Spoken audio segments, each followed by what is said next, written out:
குடும்ப அந்த வேத பாடத்திலே உங்களை சந்திப்பதிலே நான் பெருமகிழ்ச்சி அடைகிறேன். இந்த இடத்திலே மெய்ப்பெண் கோலிலே இன்று விசுவாசிகளும் அறிந்து கொள்ள வேண்டும், ஊழியக்காரர்களும் அறிந்து கொள்ள வேண்டிய ஒரு பகுதியிலே நாம் கடந்து வந்திருக்கிறோம். ஒரே கிரகத்தில் வாழ்கிறோம், மாம்சமாக்கிய யாவருக்கும் அவர் தேவனாக இருக்கிறார். இதில் எப்படி ஒரு மனுஷன் போதகனாகிறான், இன்னொரு மனுஷன் ஏன் விசுவாசியாக இருக்கிறான்? அப்படி இருக்கிறது தவறல்ல. சில பேர் வாஞ்சையினால் ஊழியத்துக்கு வருவாங்க. அவங்களுக்கு விருப்பமெல்லாம் கர்த்தருக்கு ஊழியம் செய்ய வேண்டும். இல்லாவிட்டால் ஒரு ஊழியக்காரனுடைய வெற்றி பாதி தெரியும். அவன் ஒரு பெரிய நட்சத்திரமாய் கர்த்தர் அவனை பிரகாசிக்கிறதை பார்ப்பார்கள். அந்த இதனால் அவங்க ஊழியத்துக்கு வர விரும்புவார்கள். சில பேர் அதில் இருந்தால் பரிசுத்தமாக இருக்கிறார்களே, அப்படி இருந்தால் வீட்டில் பல கெட்ட பழக்கங்கள்லாம் வராமல் இருக்கிறது, பாவங்கள் உள்ளே பிரவேசிக்காது என்று நினைத்து சில பேர் ஊழிய வாஞ்சை கொள்வார்கள். சில பேர் ஊழியத்தை பொருளாதாரத்தை பார்த்து நாமும் ஊழியம் செய்திருக்கலாம் என்று சொல்லுவார்கள். இப்படியாக இந்த ஊழியத்திற்கு வர விரும்புகிறவர்களிலே கோணல்கள், மாணல்கள், மாறுபாடுகள் நிறைய இருக்கிறது. ஆனால் அழைக்கப்பட்ட ஜனங்களோ அநேகர், தெரிந்து கொள்ளப்பட்டவர்களோ சிலர். சில பேர் என்ன செய்கிறார்கள் என்றால், ஊழியத்துக்கு அழைப்பு இருக்கும், ஆனால் அந்த அழைப்பிற்குள்ளே அவர்கள் வந்தால் பல காரியங்களை இழக்க வேண்டியதாக இருக்கும். ஆமாம், என்னால் 26 வயதில் அந்த ஊழியத்துக்குள்ளே வருவதற்குள்ளே போதும் ஆகிவிட்டது. 23 வயதில் இந்த ஊழிய அழைப்பு வந்திருக்கிறது, எனக்கு தெரியவில்லை. ஆனால் 26 வயதில் தான் நான் உணர்ந்து அறிந்து உள்ளே வந்தேன். 23 வயதில் வந்து ஒரு 3 மாதம் இருந்திருப்பேன், ஜெபம் பண்ணி கொண்டே இருந்திருப்பேன். இப்போ தலை நிறைய முடியெல்லாம் வளர்ந்து காது வரி, அதாவது தோள்பட்ட வரைக்கும் வர ஆரம்பிச்சிடுச்சு.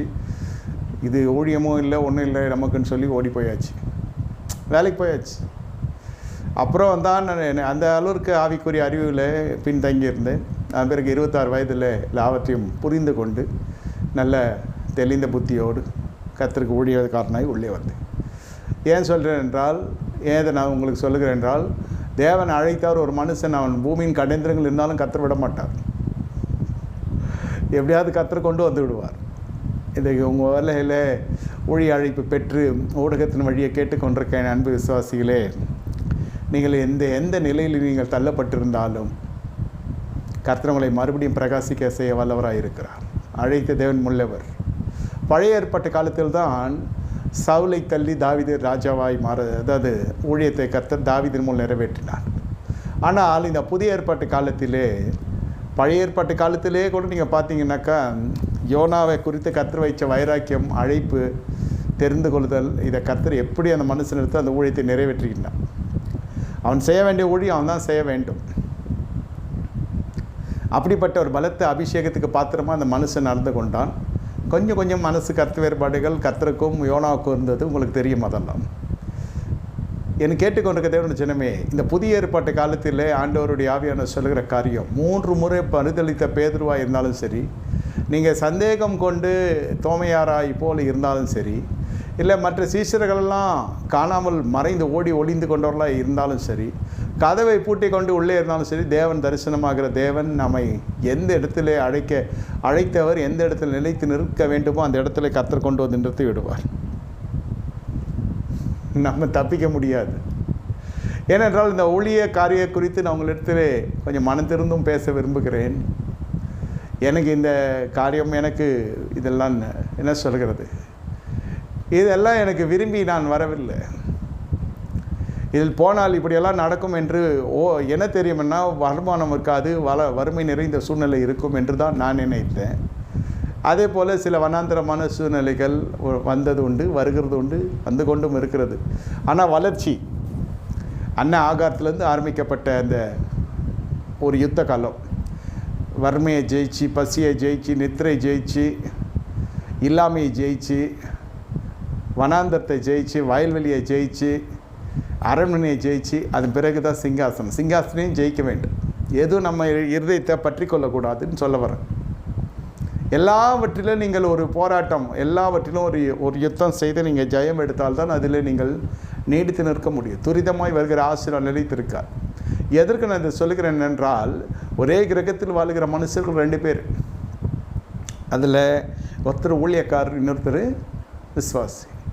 நாங்கள் எவ்வளோ நாள் விசுவாசம் இருக்க வேண்டும்? இது கொத்தடிமை இல்லை. நீங்கள் வேணால் என்ன வேணால் செய்யலாம். இது பரந்த உலகம், ஜனநாயக நாடு, என்ன வேணால் சர்வாதிகாரமான நாடு கூட இல்லை. ஆனால் அழைத்த அழைப்பும் கிருபை வரங்களும் மாறாத வைக்கிறது. பவுலை கர்த்தர் சுவிசேஷனை அழைக்கிறார். கடைசியில் அந்த ஊழியத்தினுடைய ஓட்டத்தை முடிக்கிற பொழுது அப்போஸ்தலனாய் கண்ணை மூடுகிறார். அவர் சுவிசேஷங்களாக எழுப்பப்பட்ட, சுவிசேஷத்துக்கென்றே பிரித்தெடுக்கப்பட்டேன், சுவிசேஷங்க நான் அபிஷேகம் பண்ணப்பட்டேன், சுவிசேஷ சங்கிலிகள் என்னை கட்டியிருக்கிறது. சுவிசேஷகனாக போய் எல்லா இடத்துல ஆண்டவரை குறித்து அறிவித்து அடி உதவெல்லாம் வாங்கி அற்புத அதிசயங்கள் மூலம் நிரூபித்து செத்தோரை மரித்தோரை உயிர்த்தெழ செய்த தேவனாய கர்த்தருடைய உயிர்த்தெழுடைய வல்லமையை முன்னிட்டு பல காரியங்களை செய்து பல இடங்களில் சபைகளை ஸ்தாபித்து ஜனங்களை கிறிஸ்துக்களை ரட்சித்து பல தலைவர்களை எழுப்பி ஒரு ஓட்டத்தை முடிக்கிற பொழுது அப்போஸ்தலன் முடிக்கிறார். ஆனால் ஊழியம் பலிக்கு பெருக்கி ஆரம்பிக்கிறது. சுவிசேஷகன், அந்த சுவிசேஷகன் என்றாலே ஆத்துமா விடத்திலே ஒரு புதிய பாவியை விசுவாசியை மாற செய்கிறது. அப்புறம் விசுவாசி நீதிமானாய் மாற செய்கிற போது அதே சுவிசேஷகன் போதகனாய் மாறுகிறான். நல்லா புரிந்து கொள்ளுங்களேன். அதே விசுவாசி நாளை ஒரு சபையை நிரூபிக்கிற அளவுக்கு போதகனாக உயர்த்துகிற பொழுது இந்த மனுஷனை கர்த்தர் அப்போஸ்தலர் ஸ்தானத்தில் கர்த்தர் ஒரு மேய்ப்பனுடைய ஸ்தானத்தில் கர்த்தர் கொண்டு வருகிறார். பல இடங்களிலே சபைகளை ஸ்தாபித்து அதனால் மட்டும் அவர்கள் அப்போஸ்தலர் என்று சொல்ல முடியும். அப்போஸ்தலர் நடக்கிற அடையாளங்கள் என்று இருக்கிறது. அவர்கள் கட்டப்பட்ட ஊழியத்தில் 5 விதமான ஊழியங்கள் இருக்கிறது புதிய ஏற்பாட்டில். ஏன் இதெல்லாம் விளக்கி சொல்லுகிறேன் என்றால், இதில் எப்படி ஒரு விசுவாசி இருக்க வேண்டும்? விசுவாசியினுடைய ஸ்தானத்திலே இருக்கிற பொழுதே சில காரியங்களை அவன் கற்றுறதுனா இருந்து கனி கொடுக்கறனா இருக்கணும். வாழ்க்கை எப்படி இருக்கணும்? கனி கொடுக்கறலாம் இருக்கணும். இந்த இடத்துல இன்னொன்று திருப்பிக் கொள்ளுங்க. நல்ல 6 அடி 5 அடி 8 அடி 7 அடி என்று ஆள் ஹைட்டு வெயிட்டை வச்சு ஊழியம் இல்லை. வேதம் சொல்லுகிறது 1 கொரிந்தியர் 3ஆம் அதிகாரம் இந்த இடத்துல 1 முதல் 3 வசனம் வரை நான் ரத்தின சுருக்கமாக சொல்லுகிறேன். நான் உங்களை ஆவிக்குரியவர்கள் என்று எண்ணி உங்களோடு கூட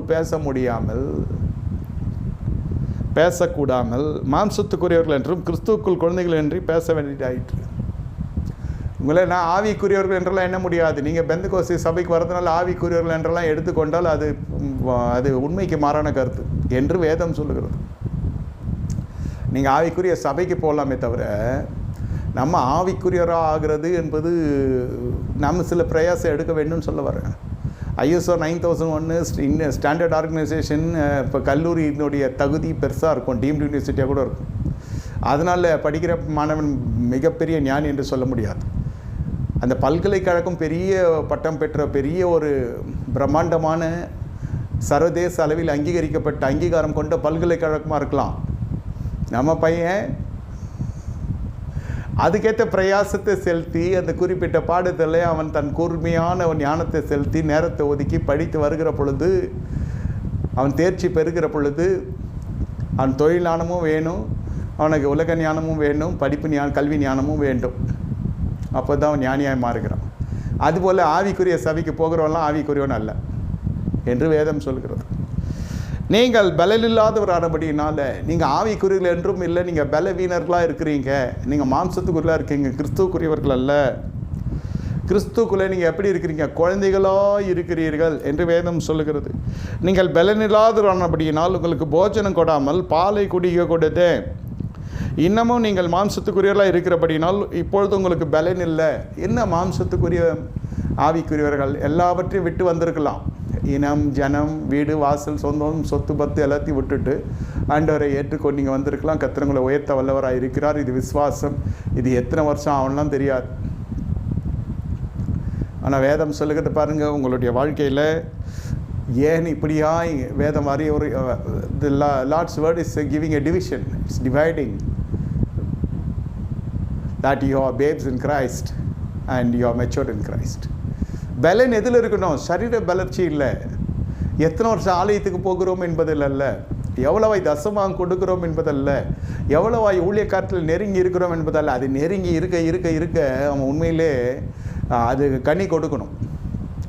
எவ்வளோ ஜனங்க நெருங்கி கற்றுக்கொண்டு வர 24 வருஷம் நான் பார்த்துருக்கிறேன். எல்லாமே நெருங்கி நெருங்கி நெருங்கி நெருங்கி பழகி பழகி பழகி கடைசியில் பார்த்தா கீழ்ப்படியாமல் பிள்ளைகளாக போய் தான் தங்களுடைய ஸ்தானத்தை இழந்தவர்களும் உண்டு, தங்கள் ஜீவனை இழந்தவர்களும் உண்டு, தங்களுடைய நிலபோல சொத்துக்கள், சுதந்திரங்கள், பிள்ளைகள் எல்லாவற்றையும் இழந்தவர்களும் உண்டு. ஆமாம், அவர்களோடு நெருங்கி பழகிற பொழுதே, ஒரு ஊழியக்காரனோடு நீங்கள் நெருங்கி அபிஷேகம் பண்ணப்பட்ட ஸ்தானாதிபதியோடு நீங்கள் நெருங்கி பழகிற பொழுது உங்களுக்குள்ளே கீழ்ப்படியாமையின் பிள்ளைகள் இடத்தில் கீழ்ப்படிதல் நிர்பந்திக்கப்படுகிறது. அது கீழ்ப்படுகிற வரைக்கும் உங்களுக்கு அது ஆசீர்வாதமாய் மாறும். எல்லாவற்றையும் உரைக்கப்பட்டதும் ஓதப்பட்டது காதில், ஆனால் கீழ்ப்படியாமல் இருக்கிற பொழுது என்ன நடக்கிறது என்றால் அதனுடைய விளைவும் அதனுடைய கனிகளும் நஷ்டம், இழப்பு, சீர்கேடு, மதிக்கேடு இதெல்லாம் காணப்பட்டு வெள்ளையடிக்கப்பட்ட கள்ளதஸ்வராக இருக்குமே தவிர மற்ற ஊழியக்காரர்கள் எல்லாம் பயன்படுத்தி கொள்வாங்க. வசூல் ராஜா இவங்க போய் நன்கொடை வாங்கி வந்து கொடுக்கறதுக்கும், திருவிருந்து கொடுக்குறப்போ பின்னாடி ஜெகத்துக்குன்னு சுற்றுறதுக்கும் அது தப்பு இல்லை. ஆனால் அதுக்குன்னு ஒரு ஸ்டேஜ் இருக்கு இல்லையா? காலத்தின்படி போதகராக வேண்டிய நீங்கள் என்று வேதம் சொல்லுகிறதே அதுக்காக சொல்லுகிறேன். இந்த அமைஞ்சி வேலைக்காக என்ன சொல்லுதை நினைக்க வேண்டாம். ஊழியத்தில் தாழ்மையிலேருந்து வருகிறதெல்லாம் இருக்கிறது, ஆனால் அதுக்குன்னு ஒரு ஸ்டேஜ் இருக்குது. கர்த்தர் தான் ஊழியத்தை கொடுக்குறார். அந்த கர்த்தருக்குள்ளே மனுஷங்கிட்டே சரி பண்ணி வர முடியாமல் எப்படி கர்த்தர்கிட்ட போவான்? அதுக்கு தான் தலைமைத்துவம் ஒன்று எழுப்பப்படுகிறது. அந்த தலைமைத்துவத்தோடு கூடியவர்கள் காணப்படுகிற பொழுது இந்த தலைமைத்துவம் இப்பொழுது என்ன பண்ணுகிறது? It's giving analysis. அது நல்ல தீர்க்கமாக பார்த்து வகையறுத்து நிறுத்தி பார்த்து ஆவியில் கணித்து சொல்லிவிடுகிறார் பவுல். நீங்கள் மாம்சத்துக்குள்ளே இருக்கிறீங்க, உங்களுக்கு பலன் இல்லை. டயக்னோஸ் பண்ணி சொல்கிறார் ஆவிக்குரிய வாழ்க்கையை. உங்களுக்கு பலன் இல்லை, உங்களுக்கு பால் தான் கொடுக்க முடியும், பலமான போஜனத்தை நான் கொடுக்க முடியாது, உங்களுக்கு பலன் இல்லை. எதனால் இந்த முதல் 2 வசனம் இப்படி நம்மை குழப்புகிறதை போல் இருக்கிறது? சில பேர் சபையினுடைய உபதேசங்கள், சபையினுடைய சட்டத்திட்டங்கள், ஆமாம், வெண்வசனம் தரிக்கிற சபையில் வெண்வசனம் தரிச்சிருவான், நகையை கழட்டுற சபையில் நகையை கழட்டுருவான், ஆடம்பரத்தை கண்டித்து போதிக்கிற சபையில் ஒரு காலத்தில் சொல்கிறேன் இதெல்லாம். இப்போ ஆடம்பரத்தை கண்டித்தவெல்லாம் இன்றைக்கி பெரிய டிஜிட்டில் சர்ச்சு கட்டுறான். அவன் பேசின பழைய ப்ரீச்சிங்கை போட்டு பார்த்தாலும் இப்போ நடந்துன்னு இருக்கிற கட்டிட இதெல்லாம் பார்த்தீங்கன்னாக்கா இவனாவன் அப்படின்ற அளவுக்கு இருக்கும். இது வேணா, அது வேணா, அது வேணா, இது வேணா, ஏசு வரான்னு சொல்லி இப்போ பார்த்தீங்கன்னாக்கா ஒரு 30 ஆண்டு காலங்களில் சொத்து மதிப்புன்னு பார்த்தா அது பல கோடிகள் போயிடுச்சு. விசுவாசிகள் பரலோகமே போயிட்டாங்க கொஞ்சம் பேர்.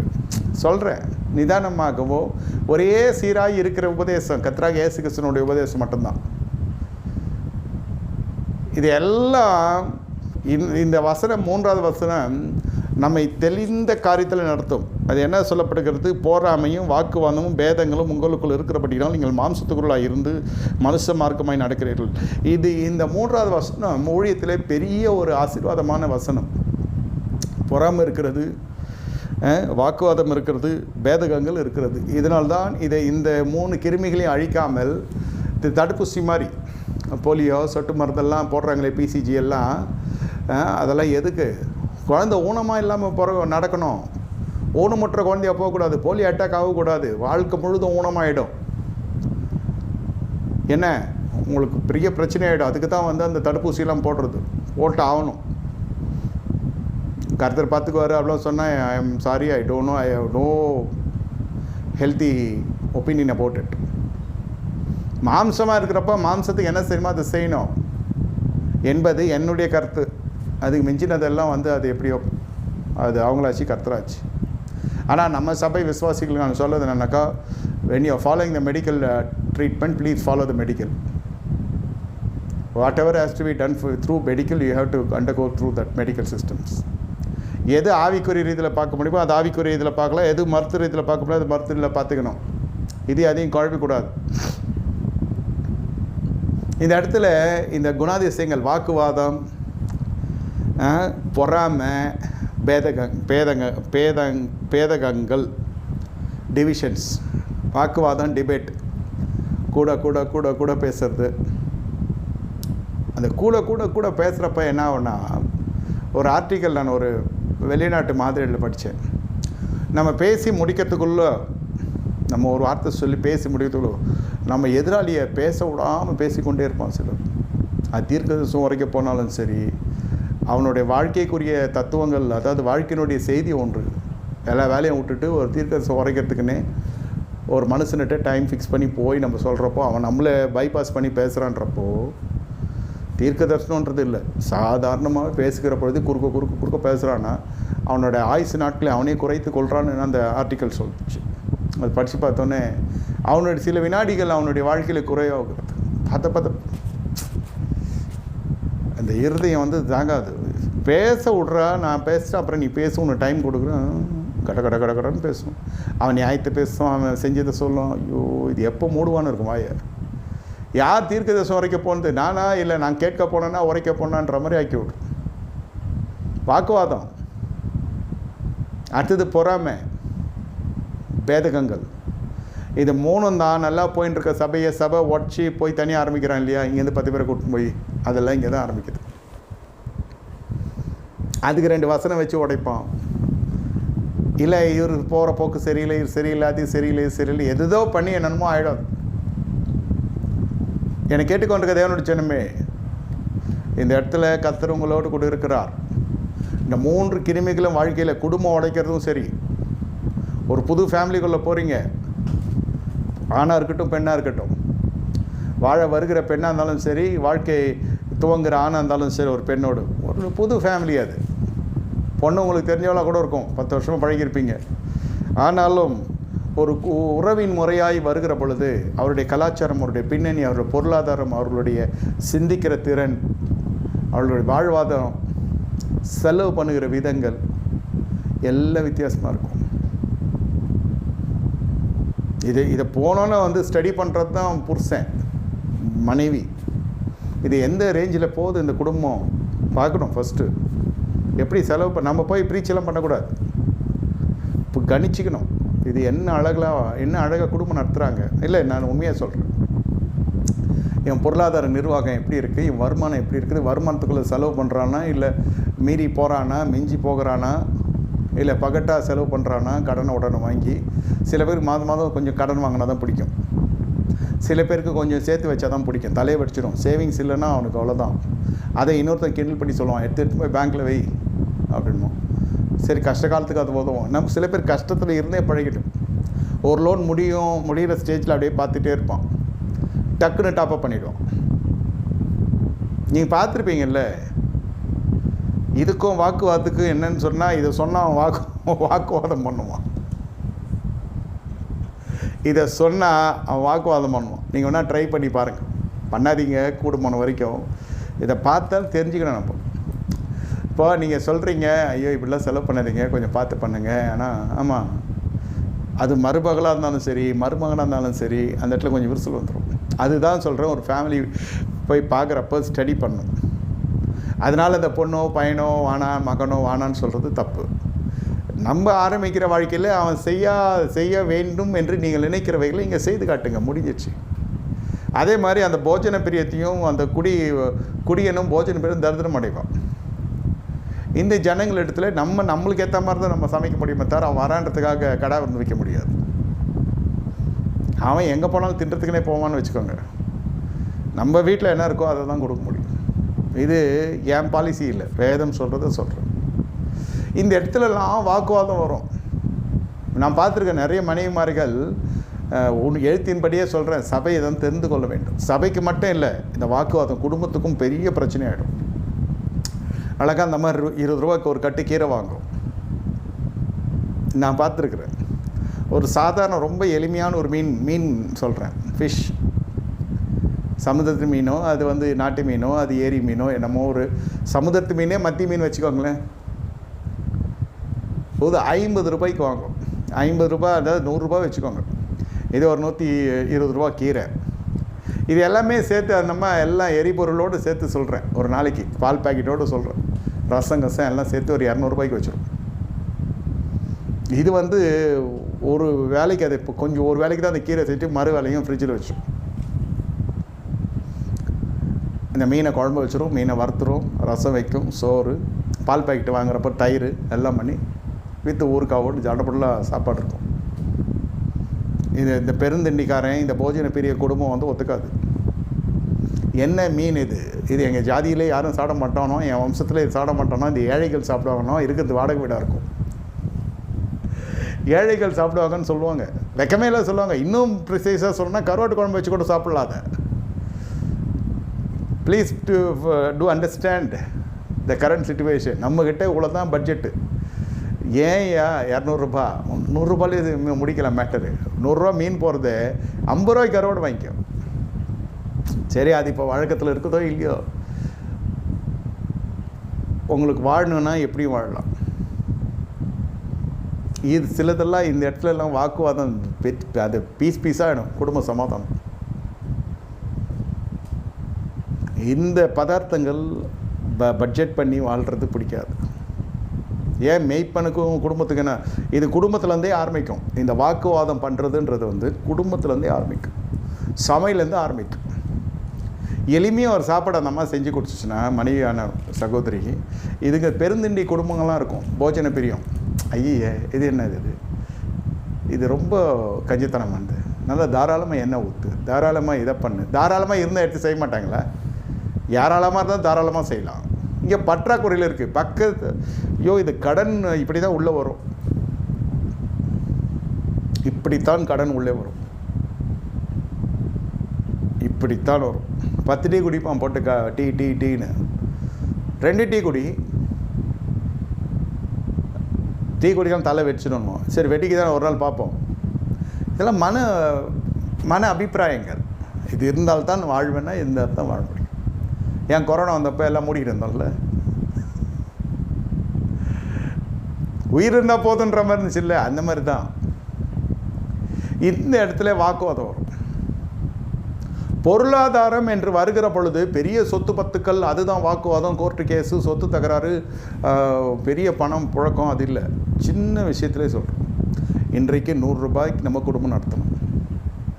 இல்லை, இது பட்டணமாக இருந்தாலும் சரி, மப்சலாக இருந்தாலும் சரி, கிராமமாக இருந்தாலும் சரி, நடத்துகிறோன்னா நடத்தலாம். 1000 ரூபாய்க்கு தான் நடத்துகிறோன்னா நடத்தலாம். இல்லை 10,000 ரூபாய்க்கு நடத்தினாலும் நடத்தலாம் ஒரே நாள். அதுக்கேற்ற பொருட்கள்லாம் இருக்குது. உங்களுக்கு தெரியாது இல்லை, நான் சொல்லித்தர வேண்டியதில்லை, உங்களுக்கு தெரியும். ஆனால் என்ன, இந்த வாக்குவாதம் என்பது சபைக்குரிய காரியமில்லை. இது ரத்தத்தில் ஊறணும்.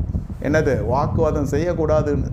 இது பிறவி குணத்திலே ஒன்று வாக்குவாதம். கூட கூட கூட ஆண் பேசினாலும் சரி, பெண் பேசணும் சரி, அது பொண்டாட்டி தான் பேசக்கூடாதுன்னு இல்லை, புருஷன் தான் பேசணும்னு இல்லை. மனைவி அது எப்படி அந்த பொண்ணு அப்படி பேசலாம்? இல்லை, ஏன் இந்த மனுஷன் மாத்திரம் என்ன சாமானியமான மனுஷனா? ஈக்குவாலிட்டி பிரேக் ஆச்சுன்னா குருவாலிட்டி வந்துடும். சும்மா வருமா வீட்டில் சண்டை? வாக்குவாதம். அதாவது அந்த கணவன் வீட்டாரை குறித்து அந்த அம்மாவுக்கு ஒரு தரக்குறைவான எண்ணம் வந்துடும். இது வந்துடும், மனசுக்குள்ளே வந்துடும். ஏன்னா அவங்க பொருளாதாரம் சீக்கிரமாக செலவு பண்ணுறாங்கல்ல. இது தாராள அக்கா வந்திருக்கு, இது பேக்ரவுண்ட் வேறு. இவங்களுக்கு சேமிப்பு என்பது வாழ்க்கையில் இல்லை. அபிஷேகம் பண்ணப்பட்டவன், நல்லா புரிந்து கொள்ளுங்கள், யோசேப்பு அபிஷேகம் பண்ணப்பட்டவன். மற்றவர்களுடைய பொருளாதாரத்தின் மீது அவ்வளோ கரிசனையோடு அவன் சேமிப்பதை குறித்து தீர்க்கதரிசனமாக சொன்னான் பார்வோனுக்கு. நாட்கள் பொல்லாததாக இருக்கப்படினால் காலத்தை பிரயோஜனப்படுத்திக் கொள்ளுங்கள் என்று எபேசியர் 5வது அதிகாரத்திலே நம்ம வாசிக்கிறோம். அந்த காலத்துலேயே அந்த மனுஷன், அபிஷேகம் பண்ணப்பட்ட மனுஷன் என்ன சொல்லுகிறான்? நீங்கள் பார்வோனே கண்ட சொப்பனை தான், அவலட்சணமான பசுக்கள் பஞ்சகாலம் வரப்போகிறது, அதனால் இப்பொழுதே நம்ம தானியங்கள்லாம் சேர்த்து வைக்கணும்னு சொல்லி சொன்னோன்னே அந்த மனசும் பெருக்கம் எப்படி வரும்? திடீர்னு ஆல் ஆஃப் அ சடன் பெருக்கம் வராது. Before you get an increase, the experience of increase, ஒரு பெருக்கத்தின் அனுபவம் வர்றதுக்கு மட்டும் உனக்கு முதல்ல இங்கே பெருக்கணும், மூளை பெருக்கணும், ஞானம் பெருக்கணும், செவித்திறன் இருக்கணும், கீழ்ப்படிதல் பெருக்கணும். இந்த காதில் வாங்கி அந்த காதில் விட்டுட்டு நான் செய்யறதான் செய்வேன்னாக்கா, அதனால் நிறைய பேர் என்ன செய்வாங்க, இதை பற்றியெல்லாம் பேச மாட்டாங்க. அவன் கேட்க மாட்டான்டா, அவங்ககிட்ட போய் பேசிகிட்டு இருக்கிறானுவாங்க. என்கிட்ட சொல்லியிருக்காங்க, அவன் கேட்க மாட்டான், அவன் தருதில்லை, அவன் உருப்பட மாட்டான், இப்படி தான் சொல்லுவாங்க. என் மேலே விழுந்த கடமை நான் சொல்ல வேண்டியது, நான் சொல்லிவிட்டு உட்காந்துன்னு இருப்பேன். செய்வான்ட்டு செய்ய மாட்டான். அது அவன் சொன்னதான் நிறைவேறும். இது தீர்க்க தரிசனம் இல்லை. அவங்க கூட பழகினவங்க என்கிட்ட சொல்லுவாங்க, அவன் திருந்த மாட்டான், அவன் இருக்க ஏற்றிக்குவான் பிரச்சனை. அவனுக்கு சொல்லாத இருந்திருப்பாங்களே யாருனானா, இவன் கேட்டால் யாரும் எனக்கு சொன்னதில்லைன்னுமா. சொன்னவனை என்னடா பண்ணேன்னா, அவங்க சொன்னதுனாலும் கேட்க மாட்டான், கேட்டால் கற்றுக்கிறேன்னுமா. இப்போ இவன் கற்றுக்கிறதுக்குள்ளே கூட வாழ்கிறவளுடைய உயிரை எடுத்துருவான். அந்த அம்மாவாக இருந்தாலும் சரி, ஐயாவாக இருந்தாலும் சரி, கூட வாழ்கிறவன் செத்தான். இவன் தான் செய்வான். மிஞ்சி போனால் தன்னுடைய அதிகாரத்தை காட்டுற மாதிரி துஷ்பிரயோகம் பண்ணுவோம் அந்த அம்மா. திடீர்னு நான் மாய்ச்சிக்கு வேணும், திடீர்னு அழுவும், திடீர்னு சமைக்காது, இந்த மாதிரி தர்ணாலாம் பண்ணிச்சுன்னா என்ன ஆகும் அந்த மனுஷன். அதே மாதிரி இந்த மனுஷன் சோறு தர மாட்டான், மூஞ்சி தூக்கி வச்சுக்குவான். இல்லைன்னா இதில் அகெயின்ஸ்ட் ஆப்போசிட் ரியாக்ஷன் வரும். உடனே சாமான் தூக்கி போட்டு உடைப்பான், அடி தட்டி நடக்கும். வீட்டில் சத்தம் அதிகமாகும். வீட்டில் சண்டை ஒரு பொண்ணு அந்த மாதிரி பயந்து கம்முன்னு இருக்கும். வாக்குவாதம் சின்ன விஷயத்துலேருந்து வாக்குவாதம். கேஸ் சிலிண்டர் எடுக்க ஒரு 900-1000 rupees இருக்கும் கையில். சரி 800-900 ஒரு 100 ரூபா தான் இருப்பேன். ஆட்டு இறைச்சி இருந்தால் தான் அவன் சாப்பிடுவான். ஆட்டு இறைச்சின்னா அது ஆட்டுக்கறி, அது 800-900 வந்துடுது. ஒரு வேளை போஜனம் அது, இல்லை ஒரு நாள் போஜனம். சிலிண்டர் வாங்க 1 மாதம் வரும் இல்லையா? இது மிகப்பெரிய செல்வந்தர்களாக இருந்தால் கூட சரி, இந்த சூத்திரத்து வழியாக போகிறவங்க தான் பெரிய செல்வந்தனமா. எது முக்கியம்? அது என்றைக்கெல்லாம் நாளைக்கு சாப்பிட்டுக்கலாம். எங்கே போகுது பதார்த்தம், எங்கே போகுது, நான் எங்கே போகிறேன், கொஞ்சம் சமாதானமாக மனசை வச்சுக்கலாம். பெருக்கம் உங்களுக்கு ஒரு இரவிலே வந்தாலும், இன்று ஜெபித்து நாளை காலையிலே அற்புதம் நடந்தாலும், இந்த இரவுக்குள்ளே உங்களை நீங்கள் ஒப்புரவாக்கி கொள்ள வேண்டும் என்பது தான் நான் சொல்ல வருகிற காரியம். வாக்குவாதம் இருக்கா? சிலது வாயை திறக்காது, மன வாக்குவாதம் இருக்கும். சரி ஐயா, செஞ்சிடறையா, ஆகட்டும் ஐயா, நடக்கும், ஓகே, தேங்க்யூ. மறுநாள் பார்த்தா அதே தான் இருக்கும். மனசுக்குள்ளே இப்போ வாக்குவாதம். இவன் என்ன சொல்கிறது, நான் என்ன கேட்குறது? நான் நிறைய பார்த்துட்டேன். இந்த கடையில் இதை வாங்கின்னு போன்னு சொன்னால் போகாது, போகிற வழியில் வாங்கிக்கலான்னு போவோம், எங்கேயுமே கிடைக்காது. இது பெரிய பெரிய பிரச்சனை கூட இல்லை, சின்ன சாதாரண மேட்டர் தான். அதில் விளைவுகள் பார்த்திங்கன்னா நிறைய பிரச்சனை ஆகிடும். சில விஷயம்லாம் அந்த கீழ்ப்படியாமை என்பது உள்ளுக்குள்ளே ஒரு வாக்குவாத உலகத்தில் இருப்போம். மனசுக்கும் ஆவிக்கும் மாம்சத்துக்கும் ஒரு வாக்குவாதம் நடக்கும். இவன் என்ன சொல்கிறது, நான் என்ன கேட்குறது? மனைவி சொல்கிறது அவ்வளோ இலக்காரமாக இருக்கும். இவன் என்ன சொல்கிறது, சொல்கிறது தான் நான் கேட்கணுமா? அது முன்னாடியே ஓதிடுவாங்கன்னு வச்சுக்கோங்க. எல்லா பேசி கேட்டு நாடாதரா தலைமையில் ஏறி உட்காந்துக்குவானு. எப்படி தலைமையில் ஏறி உட்காரோம்? அந்த மாதிரி தான் குடும்பம் நடத்துது. இவன் செலவழி, உழைப்பாளி, இது சேமிப்பு இல்லையே. சேமிப்பு ஒன்று கட்டடமாக இருக்கணும், இல்லை பிள்ளைங்க படிப்பாக இருக்கணும்.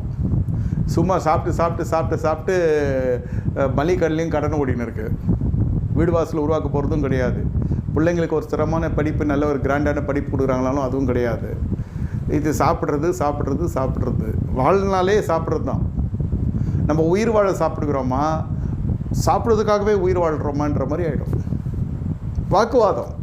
இதை பற்றி பேசினா பிரச்சனை வந்துடும். அப்படி கொஞ்சம் எளிமையாக இருக்கணும் பார்த்தா அவன் காஞ்சி போனவன், கஞ்சன், அவன் வீங்கி போனவன், அவன் வேணை, வத்தல், தொத்தலுன்னு எதனா ஒரு பட்ட பேர் வச்சு கூப்பிடுறது. வாக்குவாதம்.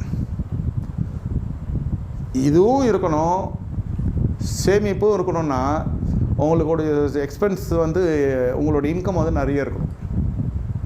நீங்கள் இங்கே ஃபுட் கான்சன்ட்ரேஷன் போயிடுச்சுன்னு வச்சுக்கோங்க, உங்களுக்கு நேரம்லாம் உங்களுக்கு வராது. போஜன பிரியம் கொடியனும் தரித்திரம் அடைக்கும். போஜனத்து மேலே பிரிய இருக்கிறப்பவே we will lose lot of our time. Marketing, purchase போயிட்டு வரதுக்கு 1 மணி நேரம் ஆகிடும், சமைக்கிறதுக்கு 1 மணி நேரம் ஆகிடும். நீங்கள் சின்னதாக செஞ்சாலும் சரி, பெருசாக செஞ்சாலும் சரி, எல்லாத்தையும் காய்கறியெல்லாம் க்ளீன் பண்ணணும், கறிமீனெல்லாம் க்ளீன் பண்ணணும், அலசணும், வதக்கணும், ஆயணும், அரியணும், உள்ளே கொட்டணும், அது வேகணும். மினிமம் ருசியிலே சொல்கிறேன் 2 மணி நேரம் ஆகிடும் சமையலுக்கு. வாழ்க்கையில் 2 மணி நேரம் சமையல் போச்சுனாக்கா சாப்பிட்றதுக்கு 1 மணி நேரம் ஆகும், 3 மணி நேரம். அப்புறம் இது எந்த நேரத்தில் செய்கிறீங்கன்றதும் பார்க்கணும். எல்லாம் நம்ம பயணம் போயிட்டு வர டைம்லேயே பர்ச்சேஸ் வச்சுக்கணும். இதுக்குன்னு தனியாக டைம் எடுத்தோன்னா செத்தோம். அதோட வாழ்க்கையில் பெரிய நேரம் போயிட்டுதுன்னு அர்த்தம். போக்கிலும் வரத்தில் இருக்குது பாருங்கள், அந்த டைமுக்குள்ளே, அந்த டைமில் கடை இருக்குது, கடை இல்லைன்னு இல்லை, அது பார்த்து நான் அந்த டைம் கால்குலேஷன் முதல்ல ரொம்ப முக்கியம். விளையாட்டாக தான் இருக்கும் உங்களுக்கு. காலைல 9 மணிக்கு மார்க்கெட் போயிட்டு 12 மணிக்கு வீட்டுக்கு வந்தீங்கன்னாக்கா, 12 மணிக்கு சமைச்சு 2:30 மணிக்கு சாப்பிட்டு படுத்திங்கனாக்கா தீர்ந்து போச்சு உங்களுக்கு. போச்சா ஒரு நாள் ஃபுல்லாக போச்சா சாப்பாட்டில்? பார்த்து நடந்து கொள்ளணும். உங்களுக்கு சாதாரணமாக பெருக்கம் வராது. இந்த மாதிரி இருக்கிறவனுக்கு உறக்கம் தான் வருமே தவிர பெருக்கம் வராது. உண்டா மயக்கம், சாப்பிட்டு நல்லா திட்ட பண்ணிடுவோம். உலகமே வேலை செய்யும் அந்த டைமில். அப்போ உலகமே உறங்குற நேரத்துலையும் வேலை செய்ய போவோம். ஏன் இருப்பான்? எல்லாம் தூங்கிட்டு எல்லாம் வீட்டுக்கு வர ஸ்டேஜில் அது வேலைக்கு போகும். சரி, இப்போ ஈவினிங் டியூட்டி போகிறான், அது நான் எதுவும் சொல்லலை. வாக்குவாதம், பொறாமை, அடுத்தது பொறாமை. இவன் இந்த மாதிரி வயிற்றில் சேர்த்து வைப்பான். எல்லாம் ஃபெய்த்தில் நடக்க மாட்டான், வயிற்றில் நடப்பான். Food is the first priority, preference. அப்புறம் அவன் மாமன் மச்சான் சொந்த பந்தம்லாம் அவன் தெரியாமையே இந்த சத்தியத்தை கீழ்ப்படுகிற புறஜாதிகள்லாம் செழிப்பாக இருப்பான். புறஜாதிகள்லாம் செழிப்பாக இருக்கான். ஆமாண்டா, அவன் நேரத்தை ஒழுங்காக செலவு பண்ணுறான். இவன் நேரத்தை என்ன செலவு பண்ணுறான்? போஜனத்துக்கு செலவு பண்ணுறான். ஆமாம், 9 மணிக்கு கறி கடைக்கு போகிறீங்க, 10 மணிக்கு கறி கடைக்கு போகிறீங்க. ஒர்க்கிங் டேலனாக்கா என்ன வருது? ஒர்க்குன்னா வாட் இஸ் அ ஒர்க்? புரிஞ்சுக்கொள்ளணும். அதுக்கப்புறம் வந்து சமைச்சு, அதுக்கப்புறம் வந்து சாப்பிட்டு, ஞாயிற்றுக்கிழமையாக இருக்கட்டும், ஞாயிற்றுக்கிழமையாகவே இருக்கட்டும். சர்ச்சை விட்டு போகிறீங்களா, பாயிண்ட் போங்க சொல்கிறேன். அப்புறம் சமைச்சு சாப்பிட்டு ஈவினிங் சர்வீஸ் வரீங்கல்ல, அப்போ போகிறப்ப வாங்கிட்டு போயிடுங்க அடுத்த வாரத்துக்கு உரியதுலாம். நடுவில் எதுவும் இந்த ஷாப்பிங் வச்சுக்கூடாது. என்னை பொறுத்த வரைக்கும் நான் அதை தான் ப்ராக்டிஸ் பண்ணுறேன். அப்படி வச்சுக்கிட்டா கூட ஒரு 3 நாள் கேப்பில் வச்சுக்கலாம். இதுக்குன்னு நேரத்தை செலவு பண்ணவே முடியாது. எல்லாரோட அதிகமாக உழைக்கிறது தான் போதகர்கள், எல்லாரோடையும் கம்மியாக தூங்குறவங்க தான் போதகர்கள். அது அப்படி ஆகிடும். சாப்பாடு அது அவங்கவுங்களுடைய உடலுக்கு ஏற்றபடி, நான் எதுவும் சொல்கிறதுக்கு இல்லை. இதில் பொறாமை வேறு வந்துடும். இவ்வளோ பண்ணிவிட்டு அவன் வாடகை வீட்டில் இருப்பான். அவன் ரொம்ப பொருளாதாரத்தில் கீழ்த்தரமாக, அதாவது டவுனில் போயின்னு இருப்பான். வாய் திறந்தானா அவன் தெரியுமா, எனக்கு அவன் மந்திரம் மண்டை இவன் செஞ்சிட்டான், அது செஞ்சிட்டான்னு. ஏன்? செழிப்பு அப்படியே கொழியுதா? உனக்கு செழிப்பு அப்படியே பொங்கி வழியுதா? பற்றாக்குறையில் இருக்க ஐயா, கடன் வாங்கின்னு இருக்க. உனக்கு யார் செய்ய போகிறா? உனக்கு செஞ்சு அவனுக்கு என்ன வரப்போகுது? நீ உன்னுடைய ப்ராக்டிஸ் ஆஃப் லைஃபு, உன் வாழ்க்கையினுடைய தத்துவம், உன்னுடைய வாழ்க்கையினுடைய நெறிகள், அதுவே உன்னை நாசமாக்கி விடுமே. உனக்கு இன்னொருத்த வேறு வந்து செய்யணுமா என்ன? நினைவுகள் தான் அதான் பொறாமை. அவன் எதை பண்ணுறான், அது உண்மையிலே பண்ணால் கூட அதெல்லாம் வந்து வாய்க்குது பாரு. அது எப்படி வாய்க்கும்? அது இஸ்ரேலுக்குள்ள மந்திரவாதம் இல்லை, யாக்கோபரை குறி சொல்கிறதும் இல்லைன்னு வேதம் சொல்லுது. அதான் ஃபுட்டு இது சாராயத்தோட மோசமான, போதையோட மோசமான அடிமைத்தனம் அது. ஆமாம், சில பதார்த்தங்கள் ஜனங்களை ஆண்டு கொண்டு இருக்கிறது என்று சொன்னால் தவறு இல்லை. வாக்குவாதம், அதுக்கெல்லாம் வாக்குவாதம் வரும்.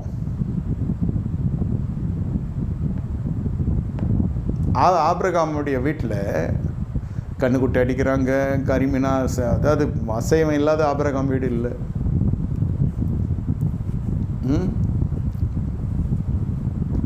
அவரோட வளர்த்த பிள்ளை லோத்து, சகோதரனுடைய மகன். அப்போ என்ன தகப்பன் ஸ்தானம்? ஒரு ஸ்டேஜில் பணம் நிறைய கொழிக்க ஆரம்பிக்கிறது.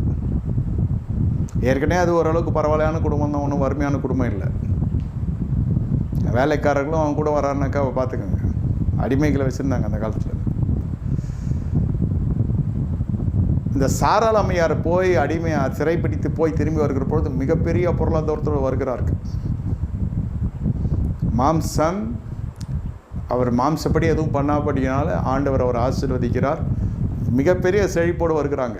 அவர்களுக்கு தேவைக்கு மிஞ்சி, நம்ம அன்றன்றுள்ள ஆகாரத்துக்காக ஜெபிக்கிறோம். அவங்க வந்து இப்போ அந்த ஆகாரம் பக்கமே போகல, ஆகாரத்துக்கு மேலே அவர்களுக்கு வருது. பொழுது விடிஞ்சால் என்ன சாப்பிடும், பொழுது போனால் எப்படி தூங்கணும்னு நினச்சா முடியாது. we have to cross that limit of food and bed. லிமிட்டாக சாப்பிட்டா நல்லா தூக்கி சீக்கிரம் வச்சுக்கும். நிறைய சாப்பிட்டோன்னாக்கா தீர்ந்து போச்சு. நித்திரை நம்மளை மேற்கொண்டுரும், கன நித்திரை. இப்படியாக வாழ்க்கையில் என்ன நடக்கிறது என்று கேட்டால், இவர்களுடைய வாழ்க்கை ரொம்ப கஷ்டமான ஒரு ஜீவியத்துக்குள்ளே போகுது. என்ன கஷ்டமான ஜீவியத்துக்குள்ளே போகுது? எல்லாம் பெருக்கெல்லாம் வந்துடுச்சு, இவங்களுக்குள்ளே சண்டை வந்துடுச்சு. யாருக்கு? தகப்பனுக்கும் மகனுக்கும், அதாவது லோத்து வந்து ஒரு குமாரனை போல. அண்ணன் மகன்னா எப்படி இருக்கும்? அவருக்கே கல்யாணம் ஆகி பசங்களாம் கல்யாண வயசு பொண்ணுங்க இருக்குது. அப்போது இவர் எவ்வளோ பெரிய தாத்தா, இவர் வயசில் எவ்வளோ பெரியவர். ஆபிரகாம் 75 வயசில் புறப்படுறாரு. இந்த சம்பவம்லாம் நடக்கிறப்போ ஒரு என்ன வயசு இருக்குன்னு நீங்கள் பார்த்துக்கோங்க. அப்போ லோத்துக்கு சின்ன வயசில் திருமணம் பண்ணியிருக்காங்க. லோத்தோடைய குமார்த்திகள்லாம் கல்யாண வயசில் இருக்கிறாங்க. அப்போ பார்த்துக்கோங்க எப்படி இருப்பாங்க. இவர் ஆபிரகாம் 13ஆம் அதிகாரத்தில் சொல்கிறாரு 10வது வசனத்தில், நாம் சகோதரர், நமக்குள் வாக்குவாதம் வேண்டாம். அப்போனா இந்த லோத்து வாக்குவாதம் பண்ணியிருக்கான்னு அர்த்தமா இல்லையா? வாக்குவாதம் பண்ணுகிறவனுடைய வாழ்க்கை எப்படி இருந்தது என்று உங்களுக்கு தெரிய வேண்டும்.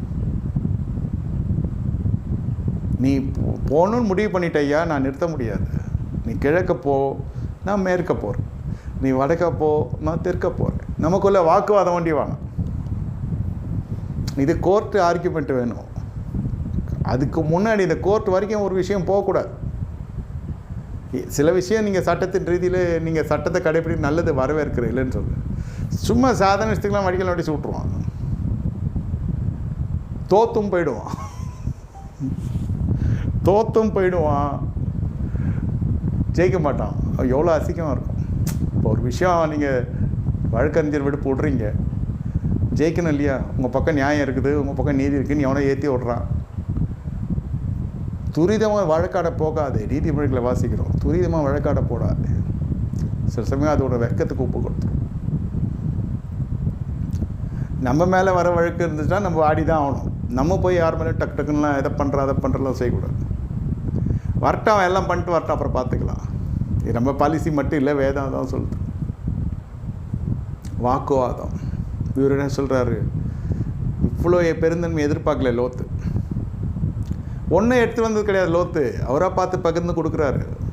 எப்படி இருக்கணும்? சரி, அந்த பணம் வந்தோன்னு அவங்களால இருப்பு கொள்ள முடியல. சில பேருக்கு ஆசீர்வாதம் வர வரைக்கும் ஆலயம், வனாந்திரம் இருக்கிற வரைக்கும் உபவாச கொடுங்க, வனாந்திரம் இருக்கிற வரைக்கும் அவர்களுடைய வாழ்க்கையில் எல்லாம் கிட்ட கிட்ட கிட்ட கிட்ட வருவாங்க. அதாவது தேவனுக்குள்ளே நின்னா ஜபம், உட்காந்தா ஜபம், ஊழியர் இடத்துல பழகிறது, பேசுகிறது, அந்த தொனி தோற்றம் எல்லாமே வேறு மாதிரி இருக்கும். அப்புறம் விழி மொழி எல்லாம் மாறும். கர்த்தருக்குள்ளே அவன் தூரமாக போய் கொண்டிருக்கிறான். கர்த்தருக்குள்ளே வந்தவன் இப்போ விடுதலை பெற்றாச்சு, சிறப்பு மாற்றியாச்சு, பாரம்பரியத்தின் கட்டுகள் உடைக்கப்பட்டாச்சு, பரிசுத்த ஜாதியாய் மாறியாச்சு, விமோச்சனம் விடுதலை எல்லாம் கிடச்சாச்சு. சபைக்கு வாடானா இன்னும் இந்த பாஸ்டர் அடிமைப்படுத்துகிறாருன்னு. நீ அடிமையாக இருந்தானா விடுதலை பெற்ற இந்த ரட்சிக்கப்பட்ட ரட்சிப்பை பெற்ற ஆத்துமாக்கள் ரட்சிப்பை இழக்கக்கூடாது என்பது போதகர்கள் மீது இருந்த ஒரு பாரம். ஐயா, மறுபடியும் போய் சிக்கிக்கொண்டா முன்னிலமெல்லாம் பின்னிலமே அதிக கேட்டுள்ளதாக இருக்குமே. இவனை கழுவி குளிப்பாட்டி கொண்டு வந்தது என்னன்னு பவுலுக்கு தான் தெரியும். சபைகள் அதுபோல் அந்த போதகர் உள்ளத்தில் சொல்கிறது இல்லை. எதுக்கு நான் இதை சொல்கிறேன்னா, வாக்குவாதம், போராமை, பேதகங்கள், டிவிஷன்ஸ் ஒத்து போகவே முடியாது அவங்களுக்கு. எந்த விஷயமும் ஒத்து போக மாட்டான். கேட்டால் நான் உலகத்துக்கு ஒத்த வேஷம் தரிக்க மாட்டேன்னு. அதான் வேதம் அர்த்தவாசம் சொல்லுது, ரோமர் 12:3, என்ன வேண்டியதுக்கு மிஞ்சி என்னதேன்னு. அந்த போஜனம் ஒரு பெரிய ஒரு குற்ற மனசாட்சி இருக்காது. சாப்பாடு உடல் ஆலயமாக இருக்குது, வேதம் ஆலயமாக இருக்குது. வேதம் சொல்லுது உடல் ஆலயமாக இருக்குது, அது கெடுத்தால் தேவன் கெடுத்து போடுவார். நான் குடிக்கிறது இல்லை, நான் வேசித்தனம் பண்ணுறது இல்லை, நான் புகைக்கிறது இல்லை, என் உடலில் பரிசுத்தமாக வச்சுருக்கேன். ஏம்மா இவ்வளோ தின்னு பரிசுத்தமாக இருக்கும் ஒன்றும் உடம்பு. இதில் they have no guilty conscience of consuming so much of junk foods, unhealthy foods. You are addicted to your tongue.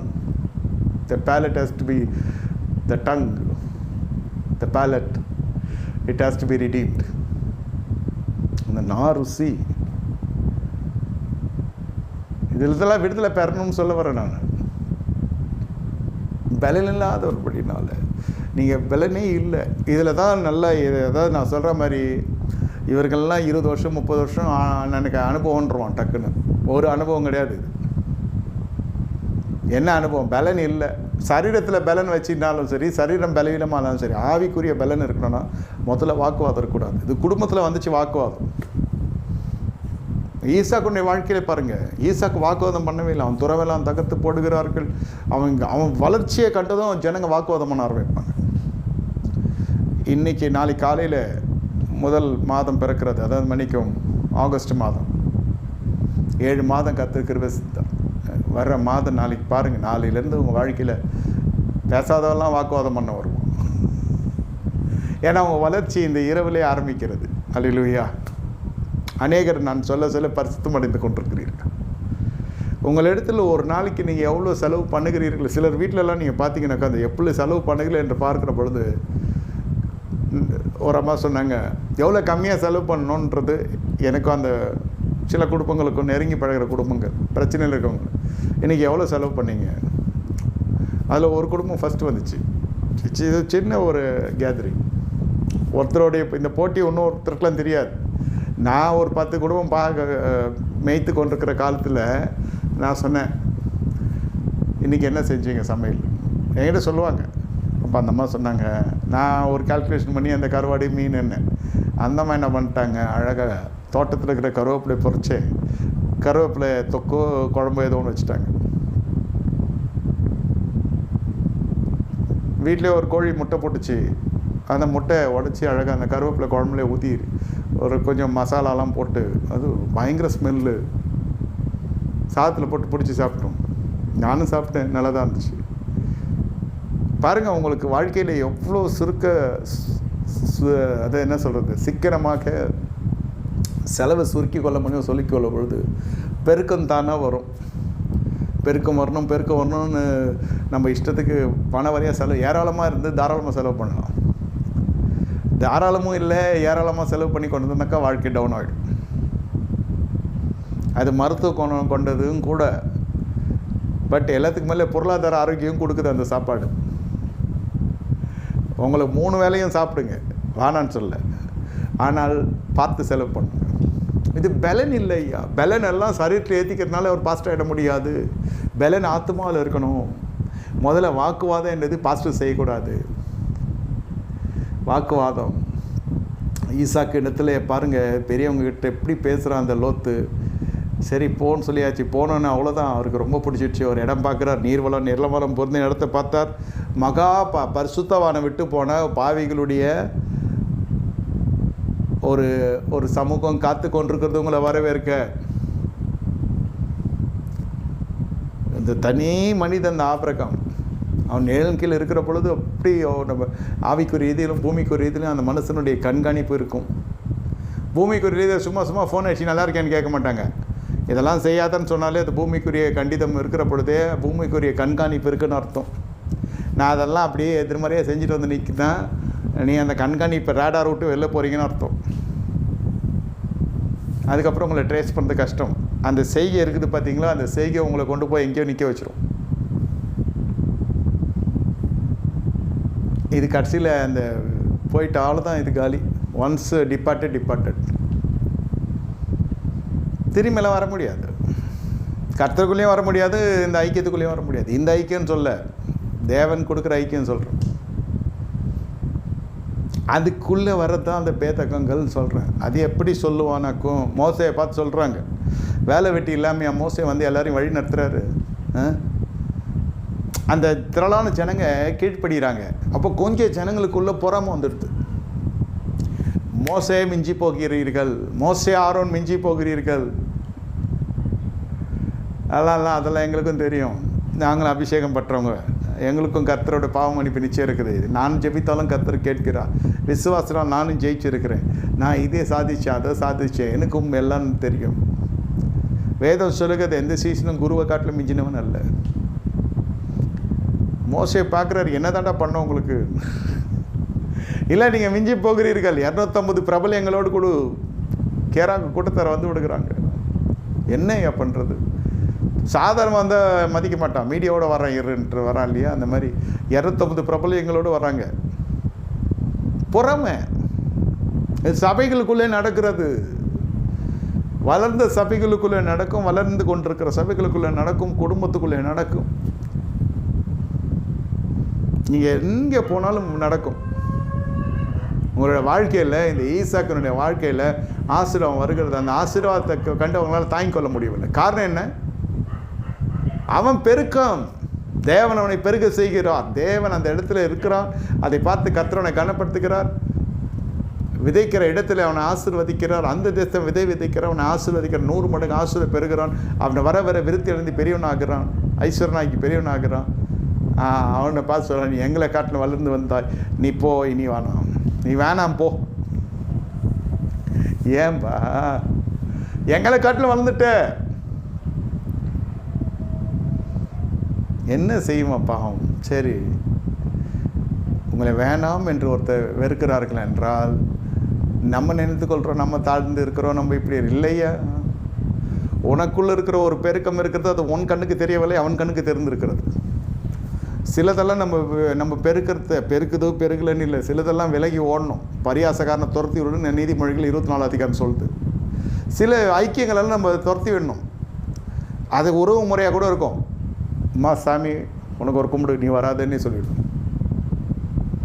இல்லை, அது பெரிய பெருந்திண்டி, போஜன பிரியம், பரியாசம், துஷ்டத்தனம், கபடு, பொய், திருடு, வாக்குவாதம், சொல்லிட்டு இல்லைன்றது, நான் எங்கே சொன்னன்றது, அப்படி இருக்கும் இப்படி ஆக்கும் மாற்றி பேசுறது, சுபாவ அன்பு இல்லாதவர்கள், கீழ்ப்படியாதவர்கள், இதெல்லாம் கூட வச்சுக்கிட்டு உறவின் முறையில் நம்ம குடும்பம் நடத்துகிறோன்னாக்கா பெரிய பிரச்சனையாகிடும். இப்போது சில பேர் நினைப்பாங்க, எல்லாம் என் மாமியாருக்கு இருக்குது, நான் என்ன செய்யலான்னு. அது உங்கள் சிலுவை சுமந்து தான் ஆகணும். வாக்குவாதம் பண்ணதுனாக்கா நான் சைலண்ட் ஆகிடணும். நானும் கூட பேசுகிறேன், நான் மட்டும் என்ன செய்கிறேன், அதே தான் செய்கிறேன். என் நியாயத்தை சொல்கிறேன்னா நான், அதுதான் வாக்குவாதன்றது. நியாயமும் சொல்ல வேணாம், நீதியும் சொல்ல வேணாம். அது decided, dedicated, determine to destroy your happiness the other end. அது அப்படி தான் பேசும். நான் சைலண்ட்டாக இருக்கணும். அவங்க பேசினே இருப்பாங்க, நான் சும்மா இருக்கணுமா? உனக்குள்ளே பலன் இருந்தால் சும்மா இருப்பீர்கள், பலன் இல்லைன்னா நீங்கள் வாய் இது வரைக்கும் போயிடும். டொனால்ட் டக்கு மாதிரி கார்ட்டூனில் சொல்கிறாங்களே, டொனால்ட் டக் அது சொல்கிறேன். அது மௌனமாக இருக்க தெரியாது, எப்படி அவன் அப்படி பேசுவான். எது அது ஒன்றுத்துக்குமே உதவாத டாப்பிக்கு. அது ஒரு விஷயத்துக்கும் பிரோஜனம் இல்லாத விஷயம். அது ஒரு காரியத்துக்கு உதவாத விஷயம். அது ஆமாம். சில பேர் சீரியல் பார்த்துட்டுலாம் சண்டை போட்டுக்குவான். அவன் குரோமோ பார்த்துருவான். அந்த சீரியலோட குரோமோ மாமியாரோ பார்த்துருவோம், இல்லை மருமகளோ பார்த்துருவோம். ரெண்டு டிவியாக இருப்போம், இதான் நடக்க போதும்னு. அது நடக்காதுன்னு சொல்லணும். 2 பேரும் பேசி ரிமோட் தூக்கி அந்த அம்மா அடிச்சிச்சு. நான் சொல்கிறேன், என்னடி கேட்கல நீ, இது மேலே அடிக்கிற டிவி அடிச்சு விட்டுருச்சு. பாவம் இஎம்ஐயில் வாங்கி போட்டு போனான் புருஷன். அதுக்கண்டு இந்த அம்மா என்ன படிச்சு, இப்போ டிவி சீரியலெல்லாம் போச்சு. இப்போ இஎம்ஐ பிரச்சனை வச்சா, என் பையன் டிவி வாங்கினா நான் உடைக்கிறேன், பொடி நீ நடி கேட்கறது. இது வீட்டுக்காரர். இப்படி பார்த்தா இவளுக்கு கணவன், அப்படி பார்த்தா அந்த அம்மாவுக்கு மகன். என்ன செய்யும்? இது சமாச்சாரம் சபைக்கு வந்துச்சு பல ஆண்டுகளுக்கு முன்னே. தீர்ப்பு மருமக பக்கம்தான் தப்பு. ஏன்? அதுதான் டென்ஷனில் பிபிஎல்லாம் ரைஸ் ஆகிடுது. கம்முன்னு இருக்கணும். அப்புறம் அந்த தீர்ப்பை கேட்டோன்னா மருமக சபையை விட்டே போயிட்டா. அதுக்கப்புறம் கொஞ்ச நாள் கழித்து அவன் மாமியாரோட வந்தா. புரிஞ்சுக்கிட்டா உலகம் என்னன்னு. பேசுகிறாங்களா, கம்முன்னு விடணும். சேதம் நமக்கு தான், நம்ம புருஷனுக்கு தான். அவன் டிவி உடஞ்சிருக்குன்னு தெரியாமல் வந்தால் நியூஸ் போடணும். இந்த நியூஸ் கேட்டோன்னு அவன் ஷாக் ஆகிட்டான். ஆமாம், இந்த நியூஸ் கேட்டோன்னே என்ன ஆச்சு? நியூஸ் போடு அப்படின்ட்டு உட்கார்றாரு. வேலைக்கு போய்ட்டு வந்தோன்னு. ஏன் டிவி போடலண்ணா? டிவி இவங்க போட்டாங்க ஏற்கனவே டிவியை, மாமியார் மருமகளும் சேர்ந்து. உங்கள் அம்மா டிவி உடச்சிட்டாங்கன்ட்டா. ஏம்மா டிவி உடச்சேன்னா? இங்கேருந்து விட்டுருந்தாங்க, சப்ஜெக்ட் சொல்ல. கடைசியில் விசாரித்து ஃபுல் விளக்கம் கிடச்சோடனே அவன் ரொம்ப டென்ஷன் ஆகிட்டாங்க. ஐயா என்ன இது, டிவி சீரியலுக்கு அது டிவி சீரியலாக போகும், இது குரோமா பார்த்து இது தீர்ப்பு சொல்ல, அவன் இல்லைன்னு சொல்ல, இது ஒன்றோட ஒன்றும் ஈகோ கிளாஷ் ஆகி ரிமோட்டை தூக்கி டம்மால் அடிச்சிச்சு. நியூஸ் போடுன்னா எங்கே நியூஸ் போடுறது? இந்த நியூஸு கேட்டுனா அவன் பேன் ஆகிட்டான். ஒரு இஎம்ஐ தான் முடிஞ்சிருக்குது டிவி. அப்புறம் அது கால் சென்டருக்கு ஃபோன் பண்ணால் அவன் எடுக்கவே மாட்டான். முதல்ல சொன்னால் வாரண்ட்டி இருக்குது, கேரண்டி இருக்குது, கொடுத்து விடு, எதனா தான் நான் பண்ணித்தரேன், அது பண்ணுறேன்னு விற்கிறப்பா தெரியும் இல்லையா, ஸ்வீட்டாக பேசுவான். அதுக்கப்புறம் கால் சென்டர் போட்டால் ரிங் போது எடுக்கவே இல்லை. இது என்ன டைனிங் டேபிள் மாதிரி வச்சு அது மேலே சோறு வச்சா சாப்பிட முடியும் நம்ம? இது மாதிரிலாம் நிறைய சும்மா சாதாரண மேட்ரு. வீட்டில் எது நடக்கும், சபையில் நடக்கும், வியாபாரத்தில் நடக்கும், சமுதாயத்தில் நடக்கும். நீ எங்களை விட்டு போய்விடு. நம்ம என்ன பண்ண முடியும்? போய்விடுன்னா அப்போ பரவாயில்ல. ஈசாக்கு வழியை பார்த்து போனார். ஈசாக்கு வாக்குவாதத்தை வெறுக்கிறார். 26வது அதிகாரத்தில் நீங்கள் பார்ப்பீங்க என்றால் அந்த 13வது வசனத்துக்கு மேலே அவரை உண்டு இல்லைன்னு பண்ணுறாங்க. எந்த துறவு வெட்டாலும் வந்து தகர்த்து போடுறாங்க. ஈசாக்கு எதை குறித்து வாக்குவாதம் பண்ணவே இல்லை. தேவன் அவனுக்கு தரிசனமானார் என்று விதத்தில் வாசிக்கிறார். கர்த்தரை தரிசனமாகிறார். கர்த்தர் என்ன செய்கிறார்? தரிசனமாகிறார். கர்த்தர் தரிசனமாகிறார். இங்கே வாக்குவாதம் பண்ண பரிசுத்தவான் என்னத்தை சொல்கிறது? தேவனை விட்டு போய் அசுத்தம் அசுத்தம் அசுத்தம் அசுத்தம், பரிசுத்த குலைச்சல் பரிசுத்த குலைச்சல் பரிசுத்த குலைச்சல். அவனை தள்ளாடுதல் வருது. குடி பழக்கம், ஓரின சேர்க்க, அந்த பகுதி சொல்கிறேன். வேசித்தனம், விபச்சாரம், காம விகாரம், சோதம் கொமரோ முடிஞ்சிடுச்சு. சோதம் கொமரோனாலே இது முடிஞ்சிடுச்சு. வாக்குவாதம் இருக்கிறப்ப இந்த பலவீனெல்லாம் உள்ளே வந்துடும். ஏன் பரிசுத்தமாக ஆழமில்லை? உனக்குள்ளே வாக்குவாதம் இருக்குது, உனக்குள்ளே பொறாமை இருக்கிறது, உனக்குள்ளே மார்க்க பேதம் இருக்குது. சொன்ன ஐக்கியம் என்றாலே கிறிஸ்துவுக்குள்ளே சொல்கிறேன். பிதாவோடு குமாரனோடு உனக்கு ஐக்கியம் இருக்கிறது உண்மை என்றால் உனக்கென்று எழுப்பப்பட்ட தலைமைத்துவத்தோடு கூட நீங்கள் ஐக்கியம் பண்ணணும். நான் அதனால தான் சஜஷன்ஸ்லாம் வைக்கலை. நீங்கள் அதுக்கெல்லாம் நேரமே இல்லை. கர்த்தர் என்ன சொல்கிறதோ அதுதான். அது அநேகருக்கு ஆசீர்வாதமாகவும் இருக்கிறது. சொல்லலாம், சஜஷன் சொல்லலாம். பாத்ரூமில் லைட் இல்லை, இந்த இடத்துல இது இரிகேஷன் ப்ராப்ளம் இருக்குது, தண்ணி இல்லை, டேங்க்கில் வரல, அது சொல்லலாம் ஓரளவுக்கு. அதுவே நான் என்ன சொல்லுவேன்னா அதை நீங்கள் தான் சப்போர்ட் பண்ணணுன்னே சொல்லுவேன். சொல்லாத, அது என்ன பண்ணணுன்னு பாரு, எவ்வளோ ஆகுதுன்னா அது விசாரித்து சொல்லு, நான் பண்ணுறேன்னு. குறைவை நிறைவாக்குறதுல உங்களுக்கு ஒரு பங்கு இருக்குதுன்னு சொல்ல வரேன். நான் தேவாலயத்தில் நான் எங்கள் வீட்டுக்கு கேட்கல, குறைவை நிறைவாகிறதுக்கு. அது எங்கள் வீட்டுக்கு கேட்கலாம்னு கேட்காமே செய்கிறவங்களாம் இருக்காங்க, இல்லைன்னு சொல்கிறேன். அதான் சொல்கிறேன், நான் நிறைய தீங்குக்கு கர்த்தர் விலகி பாதுகாத்துருக்கார். ஆனால் இந்த வசனம் பிரசங்கிற போது இதெல்லாம் சேர்த்து சொல்ல வேண்டிய காலகட்டத்தில் இருக்கிறேன். இது வாக்குவாதம் செய்யாத குடும்பம், நல்லா செழித்து கிழித்து நல்ல சுகமாய் வெள்ளாட்டுக்கறி, வீட்டில் ஆசீர்வாதம், உணவின் ஆசீர்வாதம், படுக்கை உடுக்கை, உணவு, ஃபுட் அண்ட் பெட்டு ஆசீர்வாதம் எல்லாம் இருக்குது ஈசாக்கு வீட்டில். இது பெட்டு நாசமானதான் மிச்சம். லோத்துக்கு மனைவி எழுந்தாச்சு, அப்புறம் மகள்களோடு கூட உறவு கொண்டு 2 சந்ததியார் பெற்றெடுத்து, அது சாபகரமான சந்ததியார் அம்மோன் புத்திர மோவாபியர். முதல்ல படுக்கை நாசமாச்சா? எப்படி? இந்த படுக்கை பிரச்சனைக்கு என்னென்னமோ அட்வர்டைஸ்மெண்ட்லாம் கொடுப்பான். இதை செய், அதை செய், இந்த மாத்திரை சாப்பிட, அந்த மாத்திரை சாப்பிடணும். வாக்குவாதம் பண்ணாத, வாழ்க்கை நல்லாயிருக்கும். பெரியவங்ககிட்ட பேசுகிறப்ப பயப்படணும். ஐயோ அவங்க வயசு அவ்வளோ பெருசாச்சு, நம்ம இந்த டாப்பிக்லாம் பேசக்கூடாது அவங்கக்கிட்ட. இல்லை அந்த கான்செப்ட்டு, அந்த ஒரு குறிப்பிட்ட விஷயம் நம்ம பேசுகிறப்போ அவங்களுக்கு மிகப்பெரிய கனவீனத்தை உண்டு பண்ணக்கூடியதாக இருக்கும். ஜிம்பின்னு போவோம் சில பேர், அப்படியே நெஞ்சை நிமித்திக்கிட்டு. ஏன்னா என் பக்கம் நீதி இருக்குல்ல, நீதியே உங்கள் பக்கம் இருந்தாலும் அந்த வயோதிகத்துக்கு கொஞ்சம் மரியாதை கொடுத்து, அந்த நிறைய மயிருக்கு மரியாதை கொடுத்து கனப்படுத்தி நீங்கள் அந்த டாபிக் அவங்கக்கிட்ட சொல்லவே கூடாது. இல்லை ஒரு குறிப்பிட்ட விஷயம், ஏதோ அவங்க பசங்கிட்ட ஏதோ பிரச்சனை இருக்குது, 2வது சந்ததியார்கிட்ட, அந்த குறிப்பிட்ட விஷயம் எப்படி காரியம் எப்படி இருக்கும், என்ன பிள்ளைய வளர்த்துக்கிறேன்ற மாதிரி இருக்கும். அது அந்த மாதிரி ஒரு தோரணம் வந்துடக்கூடாதுன்றதுக்காகவே பயந்து நடுங்கி ஒரு மனுஷன் அந்த இளைய தலைமுறையிலே ஒன்றை பிடிச்சி கூப்பிட்டு சொல்கிறான் பாருங்க. கர்த்தர் மகிமைப்படுவார், கர்த்தர் ஆசீர்வதிப்பார். வாக்குவாதம் ஆனால் வயசில் பெரியவங்க அவங்க வீட்டில் எப்படி பேசக்கூடாது. அவங்க அபிஷேகம் பட்டிருக்கிறாங்கன்றதுனால மட்டும் சொல்ல, அபிஷேகம் பெற்றாங்களோ பெறலையோ, வயசில் பெரியவங்க நம்ம அப்படிலாம் பேசக்கூடாது. அது கனவீனப்படுத்துறது இல்லையா? அது நம்ம பெருமை பாராட்டுக்கிறது இல்லையா? தாழ்மைன்றது நாசமாக எடுக்கிறது இல்லையா? இதெல்லாம் தான் நடைமுறை வாழ்க்கையில் கர்த்தர் பார்க்குறார். தேவன் அவர்களை ஆசீர்வதிக்கிறார். அதுதான் அந்த வாக்குவாதம் பண்ணாது இருக்கிற பொழுது இந்த தாம்பத்திய வாழ்க்கையின் ஆசீர்வாதத்தோடு கடைசி வரை அந்த மனுஷன். அந்த வெள்ளாட்டுக்கறி எங்கேருந்து வந்துச்சு கடைசி காலத்தில்? அவருக்கு தெரியாது. வெள்ளாட்டுக்கறி எட்டு வந்து சமைச்சு கொடுத்து நான் அவனை ஆசீர்வதிக்கிறேன், அதெல்லாம் வேணாண்டா நானே வச்சுருக்கிறேன். ஃப்ரிட்ஜே இல்லாத காலத்தில் அந்த அம்மா வச்சுருக்கு, ஸ்டோர் பண்ணி எப்படி வச்சுருக்கும்? அதுதான் அன்பு. அதோட பங்கு தான் எடுத்து வச்சுருக்கோம் அந்த அம்மா. ரெபேக்கால் நல்ல மனைவி இல்லையா? ஹஸ்பண்ட் ஹஸ்பியாக சாப்பிடுவார், நம்ம சாப்பிட்டா என்ன இருக்குது, அவர் ஆசைப்படுவார். இப்போ அந்த போஜன பிரியம் கொண்ட பெண்மணி இருந்தால் என்ன பண்ணும்? ஹஸ்பண்டுக்கே வைக்காது சாப்பிட்றோம். அப்போ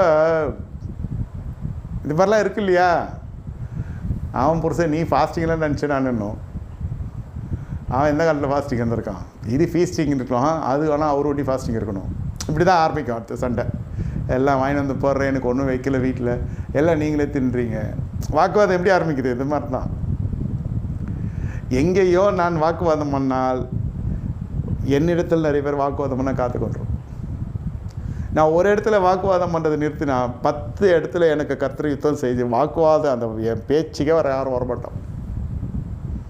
யோசேப்பை குறித்து யாதொன்று சிறைச்சாலை தலைவன் விசாரிக்கவே இல்லை. No enquiry, no commission, no இன்ட்ரகேஷன்.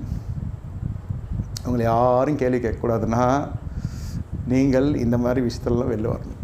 அப்போ உங்களுக்கு பலன் வரும். அப்போது உங்களுக்கு பலமான ஆகாரம் கொடுக்குறதுலையும் அர்த்தம் இருக்கும். ஞானப்பாலை தான் இப்போ கொடுக்கணும். ஞானப்பால்னால் என்ன? ஏசு நல்லவர், ஏசு சுகம் கொடுக்குறார், ஏசு அற்புதம் செய்கிறார். எந்த அற்புதமே இவனுக்கு நடக்கலையே. இவ்வளோ நாளைக்கு இவன் கொஞ்சமாவது வாயை ஒழுங்காக வச்சுருக்கானா? ஒன்றும் உணவு இல்லை, வாயிலேருந்து வர வார்த்தை.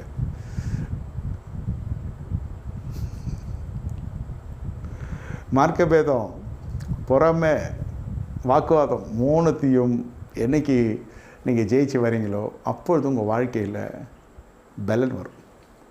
என்னை கேட்டுக்கொண்ட தேவனுடைய ஜனமே, கண்களை மூடி கர்த்தரை நோக்கி நாம் பார்க்க போகிறோம். ஆண்டவரே ஸ்தோத்தரிக்கிறோம், நீர் சொன்னதை நான் சொன்னேன், ஆசீர்வதியும். காரிய சித்தி உள்ளவர்களாய் கர்த்தர் மாற செய்தரும். சபையை பாதுகாத்துக்கொள்ளும். மேய்ப்பனுக்கும் விசுவாசிகளுக்கும் மிகப்பெரிய இடைவெளி இல்லாமல் எல்லாரும் ஒரே மனதோடு வாக்குவாதத்தை நிர்மூலப்படுத்தி பொறாமை அகற்றி மார்க்கபேதங்களுக்கு விலக்கி சபையை பாதுகாத்துக்கொள்ளும். மேய்ப்பனுடைய கோலிலே சபை பரிசுத்தப்படும். இயேசுவினை தெளிக்கிறோம், இயேசு நாமத்தில் பிதாவே, ஆமென். ஆத்மாவே கர்த்தரை ஸ்தோத்திரம், முள்ளை நாமத்தை ஸ்தோத்திரம். ஆத்மாவே கர்த்தரை ஸ்தோத்திரம். கர்த்தர் செய்த சகல உபகாரம் மறவாதே, ஆமென். கர்த்தராகிய இயேசு கிறிஸ்து